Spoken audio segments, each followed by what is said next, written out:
जय झूलेलाल दोस्तों, अॼु असां ठाहींदासीं सुहांजरे जा गुल यानी ड्रमस्टिक फ्लावर्स, जेके ॾाढा टेस्टी त ठहंदा आहिनि, पर उन सां गॾु इन जा जेके फ़ाइदा आहिनि अनगिनत आहिनि, ॾाढा टेस्टी ठहंदा।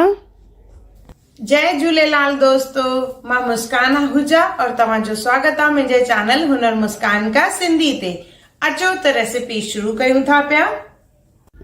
सुहांजरे जा गुल खणंदासीं। ॾिसो, इन तरह इन में टांडियूं हूंदियूं आहिनि, पता हूंदा आहिनि, त उनखे चङी तरह असांखे साफ़ु करिणो आहे और इन मां गुल अलॻि करिणा आहिनि। टाइम लॻंदो, पर जेका रेसिपी ठहंदी ॾाढी बढ़िया ठहंदी। अॼु असां ठाहींदासीं थूम मसाले में गुल। इन खां पहिरियों मां बसर ऐं गरम मसाले वारा अपलोड करे चुकी आहियां, उहो वीडियो ज़रूरु ॾिसिजो, लिंक डिस्क्रिप्शन बॉक्स में आहे। ॾिसो, हिन तरह सभु गुल जेके आहिनि अलॻि कंदासीं। उन में मुखड़ियूं हूंदियूं उहे बि अलॻि करणियूं आहिनि। सभु टांडियूं, पत्ता, कुझु कीड़ो अगरि हुजे त इहे सभु साफ़ु करे उन खां पोइ इनखे चङी तरह धोइणो आहे। त 2 खां 3 पाणियुनि में इनखे धोई वठंदासीं। पहिरियों इन में टांडियूं न हुजनि, टांडियूं अगरि हूंदियूं आहिनि त भाॼी जेका आहे उहा कौड़ी ठहंदी आहे, त इन जे करे चङी तरह साफ़ु करिणो आहे। साॻी रेसिपी हिंदीअ में मां पंहिंजे चैनल हुनर मुस्कान का ते बि अपलोड कई आहे, ज़रूरु ॾिसिजो। 2 खां 3 पाणीअ में साफ़ु करण खां पोइ इनखे खणंदासीं असां कुकर में पहिरियों गुल विझंदासीं, गॾु विझंदासीं पाणी ऐं इनखे असांखे बॉइल करिणो आहे 2 खां 3 सीटियूं लॻाए करे। त थोरो सो पाणी विझंदासीं इन में। इहे गुल जेके आहिनि साल जा कुझु वक़्त लाइ ई मिलंदा आहिनि थधुनि में, त हिकु दफ़ो ज़रूरु ठाहिजो, इन्हनि जा अनगिनत फ़ाइदा आहिनि। त ॾिसो, हाणे मां ई कुकर में विझी करे बॉइल करण लाइ रखी रही आहियां। 3 सीटियूं लॻाराईंदासीं। हाणे खणंदासीं अदरक, थूम ऐं सावा मिर्च। इन्हनि खे असांखे कुटणो आहे। तव्हां चाहियो त हिते मिक्सी जार जो बि इस्तेमालु करे सघंदा आहियो, पर कुटियल थूम मसाले में जेका टेस्ट ईंदी आहे ॾाढी बढ़िया ईंदी आहे। ये लॻभॻि 2 चमचनि जे क़रीब आहे। और हेॾे असांजा गुल बि बॉइल थी विया आहिनि, 3 सीटियूं लॻी वियूं आहिनि। जेसि ताईं बाफ़ निकिरे तेसि ताईं असां टमाटा पीसे वठंदासीं। त हिते मां खयां आहिनि 4 टमाटा, उन्हनि खे असांखे पीसणो आहे। हाणे खणंदासीं हिकु तई, उन में विझंदासीं थोरो सो तेल, 1 चमचो जीरो, थूम, अदरक ऐं सावा मिर्च जेके असां कुटे रखिया हुआसीं उहे विझंदासीं। और इन में विझंदासीं हाणे कड़ी पतो। थूम मसाले वारी भाॼी आहे त इन में कड़ी पते जो इस्तेमालु कबो आहे, त ॾाढी बढ़िया ठहंदी आहे। त कड़ी पतो विझंदासीं, नंढा फोटा विझंदासीं 2। इन्हनि खे असां थोरो सो भुञंदासीं और उन खां पोइ जेका असां टमाटो पीसे रखियो होसीं उहो विझंदासीं। पोइ ये रेसिपी ॾाढी आसान आहे, पर गॾोगॾु टेस्टी बि आहे। इन में विझंदासीं लूणु।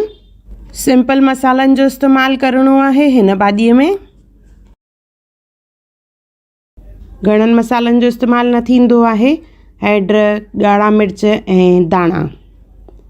जीअं मां ॿुधायोमांव, बसर ऐं गरम मसाले वारी जेका रेसिपी आहे उहा मां पहिरियों ई अपलोड करे चुकी आहियां दाग में, त उहा ज़रूरु चेक कजो, उनजी लिंक डिस्क्रिप्शन बॉक्स में आहे। मसाला विझी इनखे मिक्स कंदासीं ऐं कुझु सेकंड इनखे भुञंदासीं जीअं इन जो पाणी सुकी वञे और इन मां तेल निकिरणु चालू थी वञे। त बाहि खे मां स्लो करे छॾियो आहे। हिते कुकर मां बि बाफ़ निकिरी वई आहे। त हाणे गुलनि खे असां छाणे वठंदासीं, पाणी इन जो कढी छॾींदासीं। त हिकु छाणीअ जो इस्तेमालु कंदासीं जंहिंमें गुल विझी रखिणा आहिनि। जे पाणी सॼो निकिरी वञे, टमाटो चङी तरह सिझी वेंदो, तेल निकिरणु चालू थी वेंदो, त उन में सभिनी खां पहिरियों असां विझंदासीं पीज़। और टमाटे खे मां पहिरियों तेज़ बाहि ते रखियो, हाणे धीरे बाहि ते रखियो आहे। 1 कोप पीज़ और जेके असां गुल बॉइल करे रखिया हुआसीं उहे विझणा आहिनि। उन जो ॾिसो पाणी निकिरी वियो आहे। इनखे मिक्स कंदासीं। एक्स्ट्रा पाणीअ जो इस्तेमालु न करिणो आहे। गुलनि जो, पीज़नि जो ऐं टमाटनि जो पाणी जेको निकिरंदो उन में ई इनखे सिजाइणो आहे। त चङी तरह मिक्स कंदासीं और ढके करे इनखे सिजाईंदासीं। जीअं मां ॿुधायो, थूम मसाले जी भाॼी ठाहे रही आहियां, त थूम मसाले में थूम त असां विधीसीं। हाणे विझंदासीं मसालो। साओ मसालो विझी करे इनखे चङी तरह मिक्स कंदासीं ऐं वरी ढके करे इनखे सिजाईंदासीं। लॻभॻि 15 खां 20 मिंट लॻंदा और 5-5 मिंटे जी इंटरवल ते असां इनखे खोले करे घुमाईंदासीं और चिथींदासीं। वरी ढके करे वापसि सिजाइण लाइ रखंदासीं। ईअं 2-3 दफ़ा करिणो आहे और चङी तरह चिथणो आहे। पीज़नि खे न चिथींदासीं, सिर्फ़ु गुलनि खे चिथींदासीं। पाणी सुकी वेंदो, इन मां हल्को हल्को तेल निकिरणु चालू थी वेंदो। ॾिसो, और इहे गुल जेके आहिनि ॾाढा बढ़िया ठहंदा आहिनि। ॾिसो, इन्हनि मां तेल निकिरणु चालू थी वियो आहे हल्को हल्को। इहे असांजा गुल लॻभॻि तयार थी विया आहिनि। ॾाढा बढ़िया थूम मसाले वारा सुहांजरे जा गुल। इनखे गरमा गरम सर्व कंदासीं गरम गरम फुल्के सां। ॾाढा टेस्टी आहिनि और गॾु हेल्थ बेनिफिट्स बि आहिनि इन जा, त ज़रूरु ठाहिजो। ॾाढा ॾुखिया बि मिलंदा आहिनि पर ॾाढा टेस्टी आहिनि। त हिकु दफ़ो ज़रूरु ठाहियो और मूंखे कमेंट सेक्शन में ज़रूरु ॿुधाइजो त तव्हांखे इहा रेसिपी कीअं लॻी।